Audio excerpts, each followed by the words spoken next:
بسم الله الرحمن الرحيم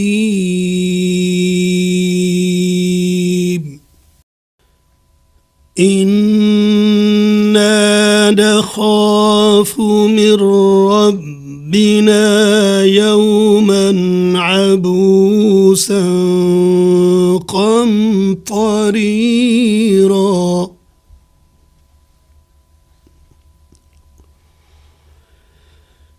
فوقاهم الله شر ذلك اليوم ولقاهم نضرة وسرورا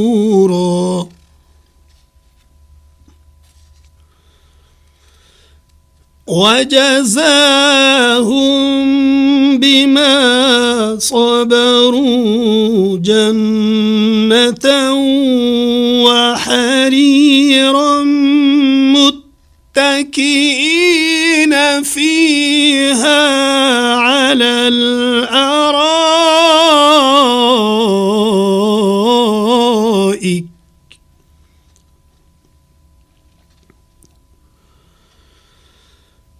لا يرون فيها شمسا ولا زمهريرا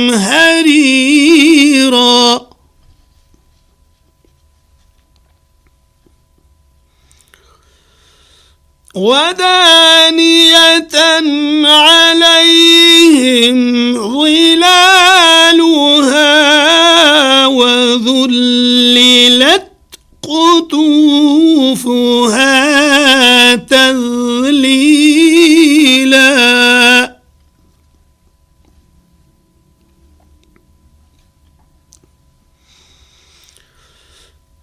ويطاف عليهم بآنية من فضة وأكواب كانت قوارير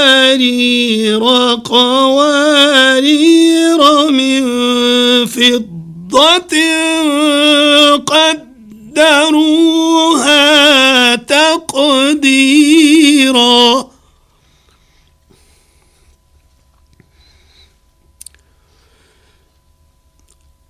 ويسقون فيها كأسا كان مزاجها زنجبيلا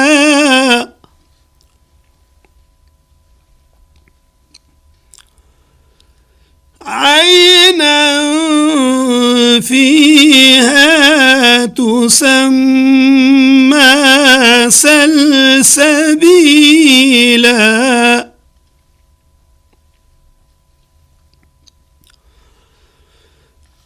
ويطوف عليهم ولدان مخلدون إذا رأيتهم حسبتهم لؤلؤا منثورا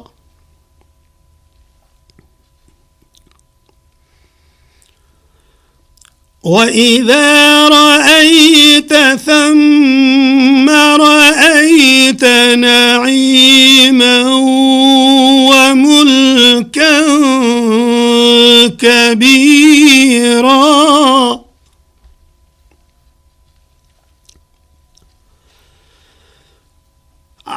عاليهم ثياب سندس خضر واستبرق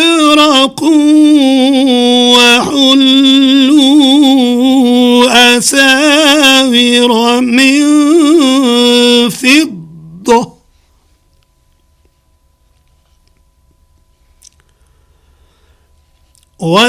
وسقاهم ربهم شرابا طهورا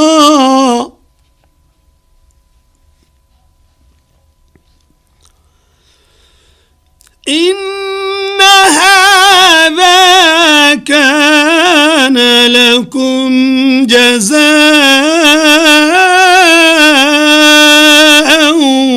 وكان سعيكم مشكورا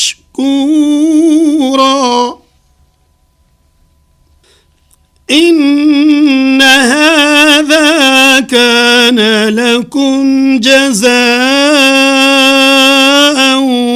وكان سعيكم مشكورا صدق الله العظيم. شروع اللہ کے نام سے جو بڑا مہربان نہایت رحم والا ہے۔ ہم کو اپنے پروردگار سے اس دن کا ڈر لگتا ہے جو کریہ المنظر اور سخت ہے، تو اللہ ان کو اس دن کی سختی سے بچا لے گا اور تازگی اور خوش دلی عنایت فرمائے گا، اور ان کے صبر کے بدلے ان کو بہشت اور ریشم عطا کرے گا۔ ان میں وہ تختوں پر تکیے لگائے بیٹھے ہوں گے، وہاں نہ دھوپ دیکھیں گے نہ سردی کی شدت، ان سے ان کے سائے قریب ہوں گے، اور میووں کے گچھے جھکے ہوئے لٹک رہے ہوں گے۔ چاندی کے تشت لیے ہوئے ان کے ارد گرد پھریں گے، اور شیشے کے گلاس، اور شیشے بھی چاندی کے جو ٹھیک اندازے کے مطابق بنائے گئے ہیں، اور وہاں ان کو ایسی شراب پلائی جائے گی جس میں سونٹ کی آمیزش ہوگی۔ یہ بہشت میں ایک چشمہ ہے جس کا نام سلسبیل ہے، اور ان کے پاس لڑکے آتے جاتے ہوں گے جو ہمیشہ ایک ہی حالت پر آئیں گے۔ جب تم ان پر نگاہ ڈالو تو خیال کرو کہ بکھرے ہوئے موتی ہیں، اور بہشت میں آنکھ اٹھاؤ گے تو کثرت سے نعمت اور عظیم سلطنت دیکھو گے۔ ان پر دیبائے سبز اور اطلس کے کپڑے ہوں گے، اور انہیں چاندی کے کنگن پہنائے جائیں گے، اور ان کا پروردگار ان کو نہایت پاکیزہ شراب پلائے گا۔ یہ تمہارا صلہ ہے اور تمہاری کوشش مقبول ہوئی۔ وآخر دعوانا ان الحمد للہ رب العالمین۔ سامعین، آج ہم نے پارہ نمبر 29 میں سورہ دہر کی آیات مبارکہ 10 تا 22 کی تلاوت و ترجمہ سننے کی سعادت حاصل کی۔ تلاوت کلام حق کا شرف حاصل کر رہے تھے قاری البخش نقشبندی۔ دعا ہے کہ اللہ تعالی ہمیں تلاوت قرآن اور اس کی تعلیمات کو سمجھ کر ان پر عمل کرنے کی توفیق عطا فرمائے۔ ہدیہ درود و سلام بحضور سرور کائنات صلی اللہ علیہ وآلہ وسلم۔ اللہم صلی علی محمد، اللہم صلی علی محمد وعلی آلہ وصحبہ وسلم۔ اللہم صلی علی محمد، اللہم صلی علی محمد وعلی آلہ وصحبہ وسلم۔ اللہم صلی علی محمد، اللہم صلی علی محمد وعلی آلہ وصحبہ وسلم۔ اللہم صلی علی محمد، اللہم صلی علی محمد وعلی آلہ وصحبہ وسلم۔ اللہم صلی علی محمد، اللہم صلی علی محمد وعلی آله وصحبه وسلم اللهم صل على محمد اللهم صل على محمد وعلى آله وصحبه وسلم اللهم صل على محمد اللهم صل على محمد وعلى آله وصحبه وسلم اللهم صل على محمد اللهم صل على محمد وعلى آله وصحبه وسلم اللهم صل على محمد اللهم صل على محمد وعلى آله وصحبه وسلم. ارشاد رب العزت ہوا، آپ فرما دیجئے کہ ہم کو کوئی مصیبت نہیں پہنچ سکتی بجز اس کے جو اللہ نے ہمارے لیے لکھ دی ہو، وہی ہمارا کارساز ہے اور مومنوں کو اللہ پر بھروسہ کرنا چاہیے. شان جل جلالہ تو ہی ہر بشر کا ہے مدعا، تیری شان جل جلالہ تیری شان جل جلالہ ہے عیا بھی تو ہے نہا بھی تو ہے یہاں بھی تو ہے وہاں بھی تو ہے یہاں بھی تو ہے وہاں بھی تو کہ تو ہی تو اپنا ہے خود پتا، تیری شان جل جلالہ تیری شان جل جلالہ تو ہی رب ہے تو ہی کریم ہے تو قدیر ہے تو رحیم ہے تو قدیر ہے تو رحیم ہے، تو ہی ہے خدا تو ہی کبریا، تیری شان جل جلالہ تیری شان جل جلالہ تیری حمد ہو سکے کیا بیاں کہ تو ہی ہے خالق این و آ، کہ تو ہی ہے خالق این و آ، تیرے ہاتھ میں ہے فنا بقا، تیری شان جل جلالہ تیری شان جل جلالہ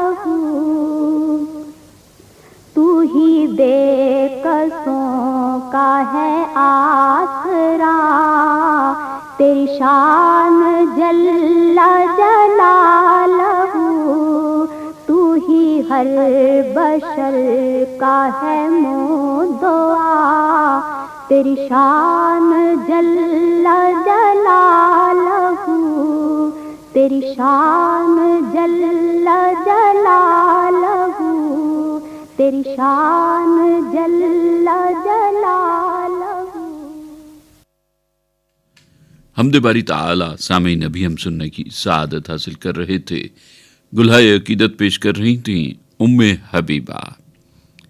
درس حدیث آئیے سامعین، تقاریر کا سلسلہ سنتے ہیں جس میں آج ہم پروفیسر ڈاکٹر قاضی حسین احمد مدنی کی گفتگو سن رہے ہیں۔ بسم اللہ الرحمن الرحیم، نحمدہ ونصلی ونسلم علی رسولہ الکریم، اما بعد۔ بسم اللہ الرحمن الرحیم۔ جناب حضرت سیدنا انس بن مالک رضی اللہ تعالیٰ عنہ سے روایت ہے، نبی کریم صلی اللہ علیہ وآلہ وسلم کا گزر ایک عورت کے پاس سے ہوا جو قبر کے پاس بیٹھی رو رہی تھی۔ آپ صلی اللہ علیہ وآلہ وسلم نے فرمایا کہ اللہ سے ڈرو اور صبر کرو۔ وہ بولی، آپ جائیں، آپ پر تو مصیبت آئی ہی نہیں ہے، جو مجھ پر مصیبت پڑی ہے۔ اس نے آپ صلی اللہ علیہ وآلہ وسلم کو نہیں پہچانا تھا۔ پھر جب لوگوں نے اسے بتایا کہ یہ نبی صلی اللہ علیہ وآلہ وسلم تھے تو وہ گھبرا کر نبی صلی اللہ علیہ وآلہ وسلم کے دروازے پر آئی۔ آپ صلی اللہ علیہ وآلہ وسلم کے پاس اسے کوئی دربان نہ ملا جو اسے دروازے تک آنے سے روکے۔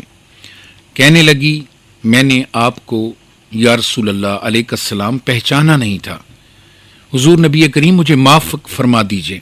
اس پر آپ صلی اللہ علیہ وآلہ وسلم نے فرمایا، صبر وہی ہے جو پہلے صدمہ کے وقت ہو۔ ایک اور روایت میں ہے کہ وہ اپنے بچے کی وفات پر رو رہی تھی۔ وعن انس بن مالک رضی اللہ تعالی عنہ قال مر النبی صلی اللہ علیہ وآلہ وسلم بامرأة تبکی عند قبر فقال اتق اللہ واصبری فقالت الیک عنی فإنک لم تصب بمصیبتی ولم تعرف فقیل لها أن النبي صلى الله عليه وآله وسلم فأتت باب النبي صلى الله عليه وآله وسلم فلم تجد عنده بوابين فقالت لم أعرفك فقال إنما الصبر عند الصدمة أولى وفي رواية تبكي على سبي لها۔ نبی کریم صلی اللہ علیہ وآلہ وسلم کا گزر ایک عورت کے پاس سے ہوا جو اپنے مر جانے والے بچے کی قبر کے پاس بیٹھی رو رہی تھی۔ وہ اس سے بہت زیادہ پیار کرتی تھی، چنانچہ آپ پر قابو نہ رکھ سکی اور اس کی قبر کے قریب آ کر رونے لگی۔ جب نبی صلی اللہ علیہ وآلہ وسلم نے اسے دیکھا، آپ صلی اللہ علیہ وآلہ وسلم نے اسے اللہ کا تقوی اختیار کرنے اور صبر کی تلقین فرمائی۔ وہ عرض گزاشت ہوئی، آپ کو وہ مصیبت نہیں پہنچی جو مجھے لاحق ہوئی ہے۔ پھر جب اسے بتایا گیا یہ رسول اللہ صلی اللہ علیہ وآلہ وسلم تھے تو بہت نادم ہو کر آپ کے پاس آپ کے دروازے پر چلی آئی۔ دروازے پر لوگوں کو آپ کے پاس آنے سے روکنے کے لیے کوئی دربان نہیں تھا۔ اس نے آپ صلی اللہ علیہ وآلہ وسلم کو بتاتے ہوئے کہا، میں نے آپ کو پہچانا نہیں تھا، یا رسول اللہ آپ مجھے معاف کر دیجئے۔ اس پر نبی کریم رؤوف الرحیم تاجدار مدینہ سرور قلب و سینہ حضرت محمد مصطفیٰ احمد مجتبیٰ علیہ التحیۃ والتسلیم والثناء نے اسے بتایا کہ وہ صبر جس پر انسان کو ثواب دیا جاتا ہے وہ یہ ہے کہ انسان اس وقت صبر کرے جب اسے مصیبت ابھی ابھی پہنچی ہو۔ الصبر نصف الایمان فإن الایمان نصفان نصف صبر و نصف شکر۔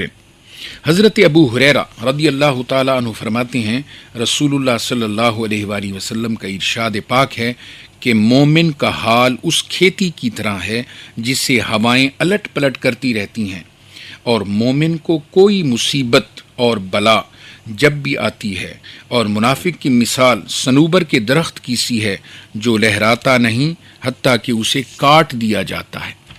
حضرت ابو ہریرہ رضی اللہ تعالی عنہ فرماتے ہیں، رسول اللہ صلی اللہ علیہ وآلہ وسلم کا ارشاد گرامی ہے، اللہ تعالیٰ جس کے ساتھ خیر و برکت کا ارادہ فرماتا ہے اسے کسی پریشانی میں مبتلا کر دیتا ہے۔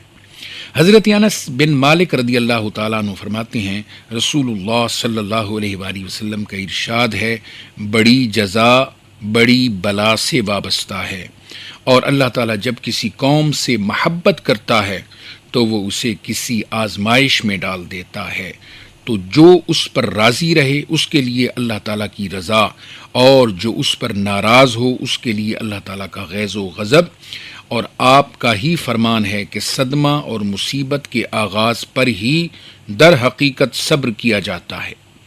حضرت انس بن مالک رضی اللہ تعالیٰ عنہ فرماتے ہیں، رسول اللہ صلی اللہ علیہ وآلہ وسلم کا ارشاد ہے، جب اللہ تعالیٰ کسی قوم کے ساتھ خیر اور بھلائی کا ارادہ فرماتا ہے تو اسے کسی آزمائش میں ڈال دیتا ہے۔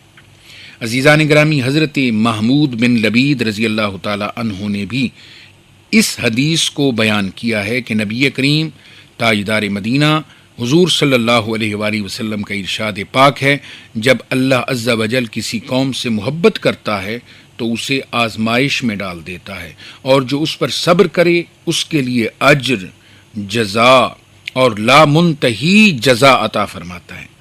حضرت ابو موسیٰ اشعری رضی اللہ تعالیٰ عنہ فرماتے ہیں، رسول اللہ صلی اللہ علیہ وآلہ وسلم نے فرمایا، میری امت مرحومہ مغفورہ ہے، جسے آخرت میں عذاب نہ ہوگا، اسے دنیا میں ہی زلزلہ، قتل، بلا اور آزمائش میں مبتلا کیا جائے گا۔ حضرت ابو ہریرہ رضی اللہ تعالیٰ عنہ فرماتے ہیں، رسول اللہ صلی اللہ علیہ وآلہ وسلم کا ارشاد ہے، دنیا مومن کے لیے قید خانہ اور کافر کے لیے جنت ہے۔ حضرت ابو سعید خدری اور حضرت ابو ہریرہ رضی اللہ تعالیٰ عنہما نے رسول اللہ سے یہ سنا کہ جب مومن کو کوئی رنج و غم اور حزن اور بیماری پہنچتی ہے تو اس کے بدلے اللہ تعالیٰ اس کے گناہوں کو مٹا دیتے ہیں۔ اللہ تعالیٰ کے حضور انتہائی عاجزی سے، انکساری سے دعا ہے، اللہ تعالیٰ ہمیں اسوہ حسنہ پر عمل کرنے کی توفیق عطا فرمائے۔ وآخر دعوانا ان الحمد للہ رب العالمین۔ درس حدیث تقریر کا سلسلہ سامعین ابھی ہم سن رہے تھے، جس میں آج ہم نے پروفیسر ڈاکٹر قاضی حسین احمد کی گفتگو سنی۔ قرآنی آیات اور احادیث نبوی صلی اللہ علیہ وآلہ وسلم کا احترام ہم سب پر فرض ہے۔ تعزیرات پاکستان کے سیکشن 295 کے تحت قرآن پاک کی توہین قابل سزا جرم ہے، جس پر عمر قید کی سزا ہو سکتی ہے۔ اس کو گندگی یا ردی میں نہ پھینکا جائے۔ نبی کریم صلی اللہ علیہ وآلہ وسلم نے ارشاد فرمایا،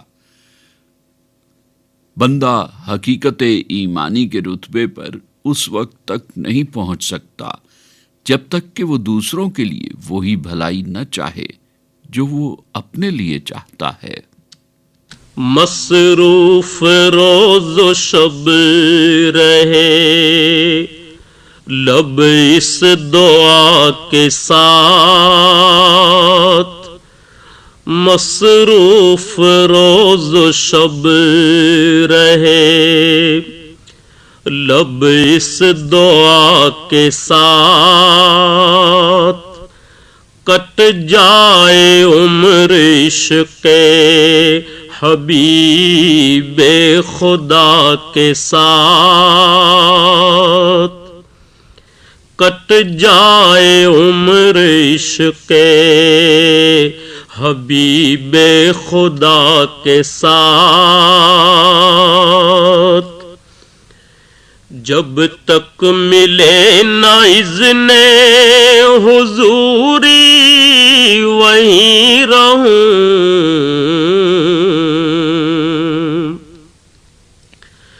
جب تک ملے نہ اذن حضوری وہیں رہوں، بس بیٹھ جاؤں جا کے در مصطفیٰ کے ساتھ، بس بیٹھ جاؤں جا کے در مصطفیٰ کے ساتھ۔ کتنا حسین تر ہے مدینہ بہشت سے،